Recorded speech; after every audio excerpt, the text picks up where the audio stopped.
Aujourd'hui, on va parler de 4 séries. On va parler de Naruto, de Hell's Paradise, de l'Astéro Inuyashiki et de Gokurakugai. Oui, encore Gokurakugai. Il y en a des plus vieux que d'autres, quoi. T'as commencé à comprendre le pattern, je ne parle que des séries qui me plaisent, donc t'imagines bien que ça va pas être dégueu. Le tout premier dont on va parler, c'est le plus vieux, Naruto. Parce qu'en fait, j'avais jamais lu Naruto. Alors il y a beaucoup de grosses sagas comme ça que j'ai jamais lues, ne me jugez pas, c'est la vie. Mais Naruto faisait partie de ceux où je me suis toujours dit, tiens, j'aimerais bien lire pour savoir de quoi il en retourne. Et en ce moment, il y a les 3 premiers tomes pas chers à 3 balles, bah c'est le moment. Et Naruto, c'est un petit peu vieux, parce que la première publication, c'est en 99, donc il y a à peu près 25 ans. Est-ce qu'aujourd'hui, on peut encore lire du Naruto, ou est-ce que c'est un peu vintage sa mère? Je ne sais pas. La série s'est terminée vers 2014, alors après, il y a des spin-offs et des machins, t'imagines bien, je les ai pas lus. Parce qu'au total, pour l'instant, il y a 72 tomes. Et en gros, j'ai lu jusqu'au tome 8, là. D'ailleurs, pour toutes les séries que je vais te présenter, je suis partie du principe que j'allais lire au moins les 3 premiers, voir les autres si c'est vraiment bien. Parce qu'au bout de 3 tomes, c'est là où tu commences à avoir des enjeux qui vont apparaître et où le manga commence à devenir un peu intéressant, on va pas se mentir. J'avais non plus jamais vu les animes, comme ça je pars de zéro. Pour ceux qui ne savent pas, de quoi ça parle Naruto? Oui, alors souvent ça parle de ninja, ça va, les gens ont plutôt réussi à capter le truc. Mais qu'est-ce qui retourne de ces ninjas? Tu es dans une espèce de monde alternatif dans lequel les pays sont régis par les ninjas, c'est eux la plus grande puissance. Et toi tu vas notamment être dans un des villages importants, le village de Konoha, où tu vas suivre un petit trio d'apprentis ninjas, et notamment de Naruto, qui est en quelque sorte le personnage principal, qui est carrément le personnage principal, et qui rêve de devenir Hokage. Hokage c'est en gros le best ninja. Sauf que ce village n'aime pas trop Naruto. Bon, Naruto est orphelin, il a pas de famille, sauf que c'est un personnage qui garde un petit peu la pêche, tu vois. Il est toujours en mode « Allez, let's go, j'y vais !» Il est un peu teubé, mais il garde la pêche. D'ailleurs, il excelle pas forcément en tant que ninja, quoi. Il est un peu nul, il a déjà passé l'épreuve, il l'a loupé, l'épreuve de ton bac de ninja, quoi. Il l'a pas eu, donc il le repasse quand tu commences l'histoire. Et il galère. Sauf que les gens n'aiment pas trop Naruto. Pourquoi ils n'aiment pas Naruto? Alors je vais pas te spoiler grand chose, hein, c'est dans le tome 1. Il y a des gros méchants, des gros monstres qui étaient apparus, que les ninjas ont battus, et il y en avait un très très méchant qui a été enfermé à l'intérieur de Naruto bébé. Ok, il a été scellé dans un nourrisson. La bonne idée de merde. Sauf que tout le monde le sait, sauf Naruto, et donc tout le monde est en mode genre, c'est le pestiféré du village quoi, c'est l'enfant dans lequel il y a un démon hyper dangereux qui est scellé. Donc on va pas lui parler, on va lui faire vivre la misère. Et qu'est-ce qui fait un bon shonen? Une bonne team. Et donc au début, pour les épreuves, dans sa classe, il y a notamment Sakura, la girl, la fille, et Sasuke, l'emo. Le dark Sasuke, tu connais l'expression. Et de là va s'en suivre un déroulé de début, de quêtes, d'événements, de ninjas, qui va les faire grandir, qui va les faire unir la team, le pouvoir de l'amitié, tout ça. Mais alors, est-ce que c'est bien? Parce que ça, c'est quand même le pitch de beaucoup de mangas, hein, on va pas se mentir.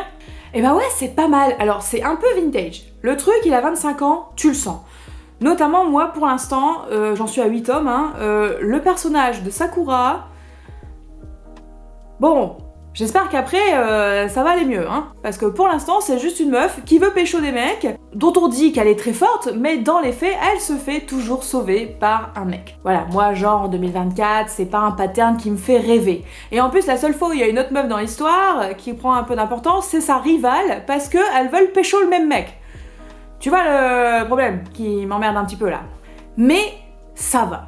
Mais en fait, il y a un bon fond. Parce qu'aujourd'hui, des fois, j'ai déjà entendu parler, ou j'ai déjà lu des nouveautés, ou des extraits de nouveautés, où vraiment, il y a un fond, ça va pas du tout. Il y a des paroles, on est en 2024, mais il y a des paroles absolument terribles, des trucs méga sexistes qui sont dits en 2024. T'as aussi beaucoup de problèmes dans certains mangas avec le concept de consentement. C'est compliqué, le consentement. Donc voilà, ça saoule. Mais là, pour le coup, même si c'est pas hyper woke, hein, t'inquiète, je trouve qu'il y a un bon discours de fond. C'est le pouvoir de l'amitié, c'est se surpasser, vaincre ses peurs. Voilà, moi j'en suis au tome 8, il y a 72 tomes. Je suppose qu'après on va passer sur des arcs aussi un peu plus dark, des choses un peu plus deep. Ça sera intéressant d'ailleurs de faire un récap quand j'aurai lu un peu plus pour voir mon avis après 72 tomes. Ça va pas être tout de suite, hein. Donc ouais, franchement, Naruto, en 2024, bah si, je conseille en fait. C'est bien commencé, je l'avais pas lu, mais je prends plaisir. En plus, comme c'est super connu, tu les trouves facilement en occasion, t'es pas obligé de te ruiner, ou alors à la bibliothèque, ou tu leur portes à tes potes, j'en sais rien. Mais en tout cas, j'ai pris assez plaisir à commencer cette série, et je vois un peu l'engouement. Je vois pourquoi les gens sont hypés, je vois pourquoi quand tu commences le manga, tu lis ça, t'as envie de te lire tous les tomes. Les persos sont sympas, c'est assez bien écrit, le scénario, tu comprends à peu près ce qui se passe. C'est assez fourni aussi, tu lis pas un tome en 30 secondes comme ça. Les arrière-plans sont assez fournis, moi j'aime bien le rythme, j'aime bien la compo. Franchement, ça se lit bien. C'est le truc pas trop prise de tête, tu sais, t'as envie de te faire un manga, mais t'as pas envie d'être dans le désespoir, t'as envie d'être un petit peu joyeux. Bon, il y a des morts, et il y a des trucs un peu drama, mais c'est dans un monde un peu fantastique, un peu parallèle, tu vois, c'est la petite gourmandise, ouais, qu'on se lit au bord du canapé, tranquillement, de temps en temps, un petit tome de Naruto, allez hop, avançons l'histoire. Et puis Naruto aussi, ce qui est super marrant, c'est les pouvoirs, parce que c'est des ninjas, mais c'est des ninjas... c'est pas hyper réaliste, quoi. Ils ont tous des techniques à la mort moelleux, selon le village d'où ils viennent, selon qui ils sont, tout ça, et c'est drôle à chaque fois de voir comment ils expliquent des trucs. Parce que tout est expliqué, à chaque fois on t'explique que ce pouvoir-là, il contracte son souffle, et patati, et patatou. Super drôle. Donc, recommandation de ouf, tu peux lire Naruto 25 ans après, même si t'as jamais foutu un pied dedans. Alors j'enlève mes lunettes, ne sois pas choqués. Manga numéro 2, il faut qu'on parle de Hell's Paradise. C'est vachement bien Hell's Paradise aussi. Alors là, c'est plus récent et c'est terminé en pas trop de tomes, on n'est pas sur 71, t'inquiète. C'était publié de 2018 à 2021 au Japon et il y a 13 tomes. Alors moi j'avais juste regardé quelques épisodes de l'anime, genre les 2-3 premiers, et j'avais arrêté parce que je trouvais ça un peu lent, un peu long, ça me saoulait un peu. Mais je m'étais dit, il y a un truc dans l'histoire, je pense qu'il y a un bon potentiel, je vais aller voir le manga. J'ai été voir le manga et j'ai notamment aimé le style graphique. Rien que les couves, elles sont un peu cool dans cette espèce d'aquarelle là, c'est assez joli, moi j'adore. Et à l'intérieur, c'est un petit peu brut de décoffrage. Il y a un style un petit peu raw, tu vois, un petit peu violent, moi j'aime bien. Qu'est-ce que c'est le pitch de Hell's Paradise? Au tout début, ça s'ouvre sur Gabimaru le Vide, qui est un shinobi, qui est mis à mort. Il est mis à mort parce qu'il a tué des gens, plein de gens, tu vois, genre un shinobi quoi. Pour être un petit peu précis, ça se passe à la fin de l'ère Edo, pour les historiens du Japon qui s'y connaissent en période. L'époque des samouraïs, tout ça, les ninjas. Et Gabimaru est donc mis à mort pour ses crimes, sauf qu'il n'arrive pas à le tuer. Donc au début, tu as des sentences de mise à mort toutes les plus trash les unes que les autres. Tu as l'écartèlement, tu as le feu, tu as plein de choses un petit peu dégueu. Sauf qu'à chaque fois, ils essayent de lui trancher la tête, tout ça, et ça marche pas. Ils essayent, mais c'est super dur, et ils crament pas, et merde quoi. Et pendant ce temps-là, t'as une nana qui lui demande un petit peu sa vie. Il raconte un petit peu sa vie et comment il est genre trop blasé de la life quoi. Comment en fait lui il veut mourir mais il n'y arrive pas parce que c'est technique et il est tellement fort que inconsciemment il survit et paf paf il meurt pas quoi. Il est emmerdé. Et il parle notamment qu'il a épousé la fille de son chef, que son chef lui a fait épouser, tu vois. Alors tu épouseras ma fille. Le chef est un connard, hein. C'est lui je crois qui lui a attendu une embuscade de mémoire pour qu'il se fasse choper. Et donc il dit moi je veux mourir mais j'y arrive pas. Jusqu'au moment où on lui dit écoute aujourd'hui tu vas mourir. Et en fait cette nana c'est une coupeuse de tête, d'une famille très célèbre, 2 coupeurs de tête, donc ils sont spécialisés dans l'exécution. Et elle est très très forte et elle est sûre d'y arriver, elle, à le tuer, à lui couper la tête. Donc elle lui dit en gros, t'inquiète, tu veux mourir, tu vas mourir, moi je vais te couper la tête. Ok, elle y va, pouf, sauf que pareil, il esquive. Sauf que la meuf, elle a pris quelques cours de psychologie à côté, et elle lui dit, moi j'ai écouté ton histoire, et je pense pas que tu veuilles mourir. Et je pense que bien que tu me dises que t'en as rien à foutre de ta femme, en fait tu l'aimes, et donc tu veux retourner à ses côtés. Et là, t'as des flashbacks où tu vois qu'en gros, Gabimaru, oui, il aime sa femme parce que c'est la seule personne dans ce monde de brutes qui lui a donné un petit semblant d'amour et de normalité, quoi. Et là, vient donc l'occasion pour elle de lui proposer quelque chose, parce qu'il est toujours condamné à mort, le mec, tu vois, même s'il veut retourner auprès de sa femme. Elle lui dit, écoute, moi, je suis envoyée par le shogun, là, le grand patron, pour recruter des condamnés à mort, pour leur proposer un truc. On annulera votre mise à mort si vous allez sur une île et que vous nous en ramenez en gros la pierre philosophale, un élixir d'immortalité. Si vous trouvez cet élixir d'immortalité, vous serez plus mis à mort. Gabimaru il dit let's go, vas-y ça me va. Et c'est comme ça que débute notre histoire. Tu vas avoir beaucoup de personnages comme ça, d'autres condamnés à mort qui vont être envoyés sur cette île avec leur exécuteur, donc la petite nana qui l'a recrutée, elle va avec lui, et ils vont devoir essayer de trouver cet élixir. Sauf que cette île, t'imagines bien, c'est pas une île comme les autres. Parce que tous les mecs qui y sont partis, pour l'instant, ils sont revenus, morts, ou au mieux un peu dans le coma, et surtout, ils leur poussaient des fleurs dessus. C'est mystérieux. C'est un petit peu le Lost. Tu vois la série là, sur une île où ils sont crachés. C'est un petit peu le Lost, mais version Japon, période Edo. Ou ensuite, dans le manga, tu vas les suivre sur cette île, tu vas en découvrir les mystères, et tu vas voir aussi toute une galerie de personnages qui vont apparaître.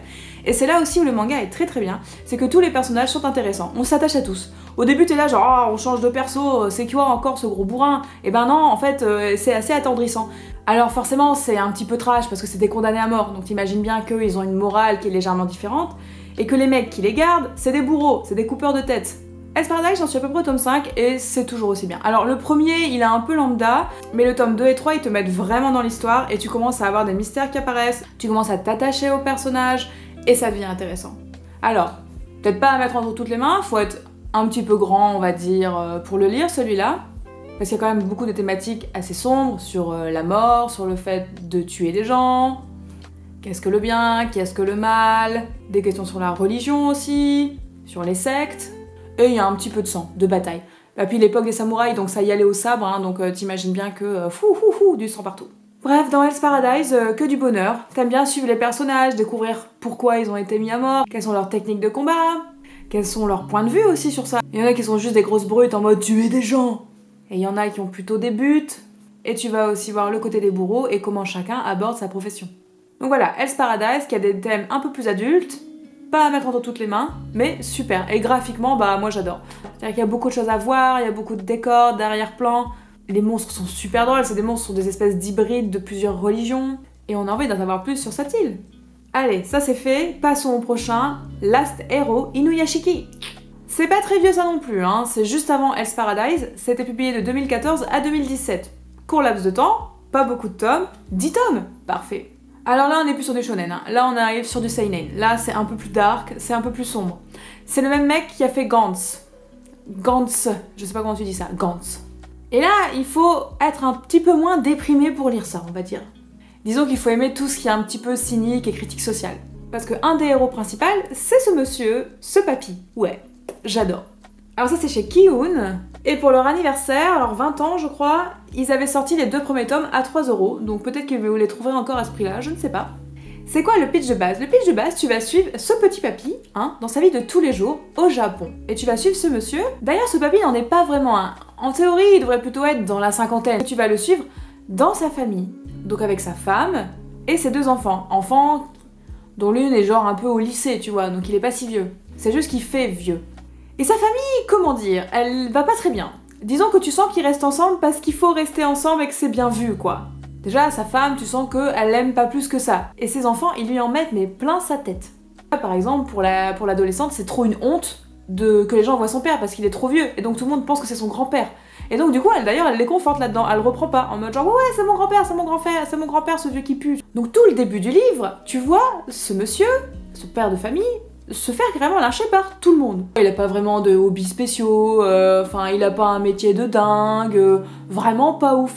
Et au tout début du livre, il déménage, il change de maison. Et même là, ils sont dans une nouvelle maison, donc il a payé avec son pauvre salaire tout pourri. Et tout le monde est là genre oh, elle est pas ouf la maison, elle est vieille, pourquoi y a pas un jardin, et pourquoi y a pas ça, ouais bon allez je me casse, hein, je vais dans ma chambre. Donc lui, il est un peu déprimé, et il se sent seul, et il se sent pas vraiment aimé du tout. Par la suite, le hasard, les événements font faire aussi qu'il va adopter un petit chien, un Shiba Inu, tu sais les petits chiens trop mignons japonais là. Donc ça devient un peu son seul ami, voilà, c'est son chien, c'est le seul à qui il peut parler, c'est le seul qui le traite pas comme de la merde, c'est le chien quoi. Et un jour, il va à son appointement médical parce qu'il commençait à aller pas très bien, et son médecin lui annonce qu'il a un cancer, et qu'il reste plus que quelques mois à vivre quoi, il va crever, et donc ça le déprime, et il rentre chez lui. Il se dit bah faut que j'annonce à ma famille. Sauf que tout autour de la table, sa famille n'en a rien à foutre de sa gueule, lui reparle trop mal, et en fait il se dit mais attends, genre j'ai même pas envie de leur annoncer ça en fait. En fait ils s'en battent les steaks. Il a peur du coup de la réaction. Il va se dire mais si ça se trouve, ils vont être contents même que je vais mourir dans 3 mois. Enfin, tu vois, le vieux il est un peu déprimé quoi, et en même temps il y a de quoi. Donc il préfère pas leur annoncer. Il prend son petit chien et il sort dans un parc le promener. Sauf que patatras, voici l'élément perturbateur, il se fait écraser. Lui, il y a un autre jeune, parce qu'il y avait un autre jeune qui passait par là, et tous les deux, ils se font écraser par ce qu'on suppose être un UFO, un ovni, une soucoupe volante. Et là, tu ne vois pas les aliens, mais tu entends des voix, enfin, tu vois du coup des dialogues plutôt, de deux supposés aliens en train de discuter, en mode un peu emmerdé. Putain, mais t'as pas suffisé, Jean-Michel, t'as écrasé les deux là, qu'est-ce qu'on va faire? On va encore se faire engueuler, merde, bah qu'est-ce qu'on peut faire? Bah c'est pas grave, remplace-les. Et en gros, tu comprends qu'ils vont bidouiller un truc pour que les mecs, ni vu ni connu, ils reviennent. Ils remplacent leur corps, donc leur esprit est dans un nouveau corps qui est dans un corps de machine. Ils remettent bien la terre, le sol, genre en mode y'a pas eu de crash, ni vu ni connu, t'as vu, ça passe. Et le papy se lève, mais il a plus mal. Alors il se dit, ah bah c'est le début de la fin, mon cancer prend tellement que je sens même plus la douleur, voilà, il a plus mal aux articulations, il arrive à faire des trucs, à porter des machins hyper lourds, il fait, ah dis donc quand même c'est bizarre et tout. Jusqu'au moment où il se raconte qu'en fait il est une machine. Il peut faire plein de trucs qu'il pouvait pas faire avant. Il a pas été remplacé par le robot assistant aspirateur, il a été remplacé par l'arme de guerre massive, ok? Le truc indestructible, le truc avec trop de weapons et tout, genre ça va chier quoi. Et papy, il avait un petit problème dans la vie. C'est qu'il en avait marre de tout ce qu'il trouvait un petit peu injuste. Genre des petits jeunes un peu délinquants qui vont embêter quelqu'un qui va travailler au bureau, ça le défrisait. Et donc il se dit, bah c'est la bonne occasion. Mais dis donc, avec ces nouveaux pouvoirs de taré, je vais pouvoir devenir un super-héros et défendre les opprimés. Let's go. Et là commence, en gros, les 10 tomes du manga. Sauf qu'il se dit aussi, il y avait un petit jeune avec moi, qui lui aussi a été écrabouillé, mais lui aussi, il doit lui être arrivé un truc.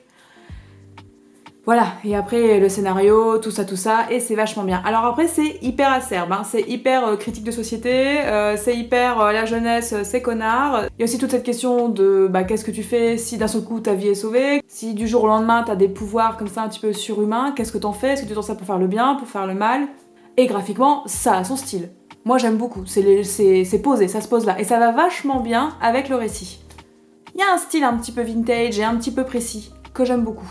Donc l'Astéro Inuyashiki, en termes de scénar, tu peux y aller, hein. Tu peux le déguster. C'est parfois drôle, parfois dark, mais il y a des scènes un petit peu trashouilles, où il y a quelques scènes aussi de cul, donc fais gaffe aussi, je rappelle, c'est un seinen. Next dans ma liste, on va reparler de Gokurakugai. Je sais pas si tu te souviens, mais dans la vidéo d'avant, j'en parlais en toute fin, parce qu'il n'existait qu'un tome à l'époque qui était sorti en France, mais que j'avais bien aimé. Mais je me demandais, bon, c'est qu'un tome 1, faudra voir les tomes d'après pour voir si ça devient oubliable ou pas. Et en fait c'est vachement bien. Moi j'aime bien. Alors il a des défauts un petit peu de scénario, il a des défauts aussi des fois où c'est un petit peu rushé, mais je ne peux pas m'empêcher de l'adorer. Je pense qu'il est arrivé dans mes top mangas alors que le truc il a pour l'instant 3 tomes en France et 4 au Japon je crois. C'est publié depuis 2022. Alors petit rappel de l'histoire rapide de Gokurakugai. En gros, tu vas suivre Tao et Alma, qui sont une espèce de binôme de détectives, Tao et Alma, qui en gros ont un cabinet de résolution des problèmes. Par exemple, quand le manga s'ouvre, tu les vois parler à un mec qui leur a demandé de récupérer des photos de lui en train de se taper des furies, en gros quoi. Parce que c'est un monde où tu as notamment des monstres qu'on va appeler les magas, mais tu as aussi des gens qui peuvent être genre des sirènes, genre des gens loups, tu vois, qui peuvent être un petit peu mixés avec des animaux comme ça. Il y en a qui ont des oreilles, des queues. Ça, pour le coup, par exemple, dans le manga, c'est pas encore très bien expliqué. Mais on va dire que le monde de base, voilà, il est comme ça, cherche pas. Tu vas avoir des gens qui sont des créatures. Et qui sont, par exemple, un petit peu exploités, de ce que j'ai compris, pour le fait qu'ils soient des créatures, des petits freaks, quoi. Eux résolvent les problèmes des gens dans leur cabinet. Sauf que en off, ils font partie d'une espèce d'organisation qui va s'occuper des magas. Voilà, les méchants démons. Les magas, c'est en gros des espèces de créatures qui peuvent prendre des formes un peu diverses, mais qui viennent d'animaux et de gens décédés, en gros.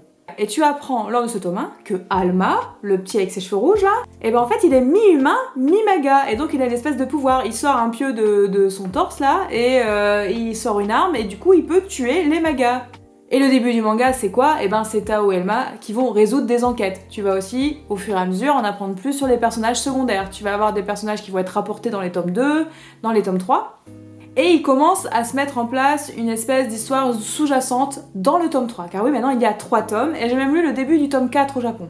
Et ça commence à se mettre en place. Moi, ça me fait un petit peu penser à Degreman. Si tu connais Degreman, il y a les Noah dedans. Tu sais, cette espèce de famille.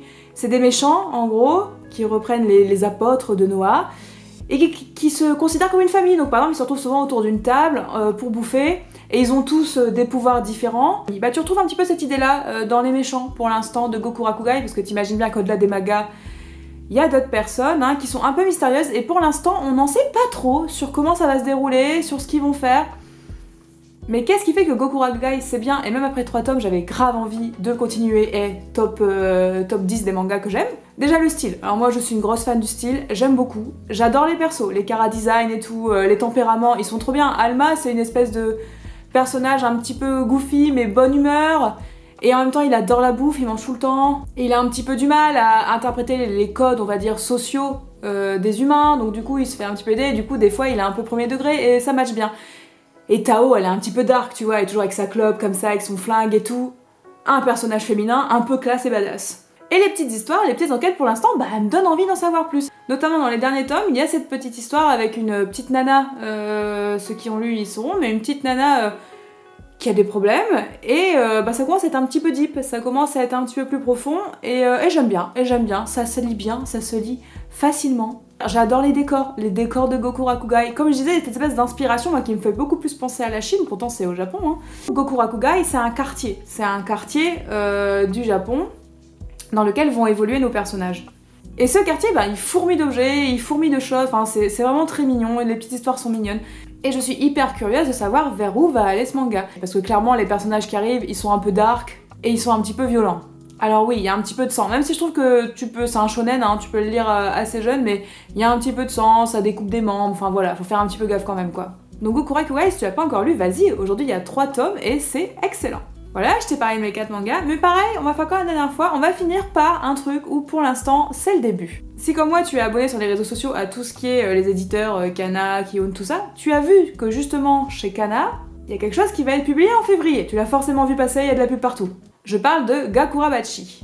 Mais t'as pas forcément besoin d'attendre la sortie du tome 1 en février pour découvrir la série, qui apparemment est une série phénomène au Japon, apparemment ça marche de ouf, car tu peux avoir les scans gratuitement, de mémoire, sur Manga Plus, et ils sont jusqu'au chapitre 54, je crois, donc tu as de quoi lire. Je l'ai lu d'ailleurs, ce premier tome, j'étais curieuse, un truc, t'as de la pub tous les 30 secondes, ça marche. Et ça m'étonne pas que ça marche bien, parce que c'est vraiment classe. Au tout début, ça te présente Chihiro qui travaille avec son père, qui fabrique des sabres, ok? Il est forgeron, il fabrique des sabres, tout va bien. Mais apparemment, il est très très fort en sabre, genre il est maître plus de sabres. Et Chihiro, il apprend sa technique. Le père est un petit peu goofy, il sait pas trop s'occuper de lui-même, alors que le gamin, lui, qui doit avoir genre, je sais pas, une dizaine d'années, 10-12 ans, c'est en quelque sorte le fils qui s'occupe un petit peu de tout, et le père qui est un petit peu décodeur. Et à un moment, bim, ça coupe, et on se retrouve des années après.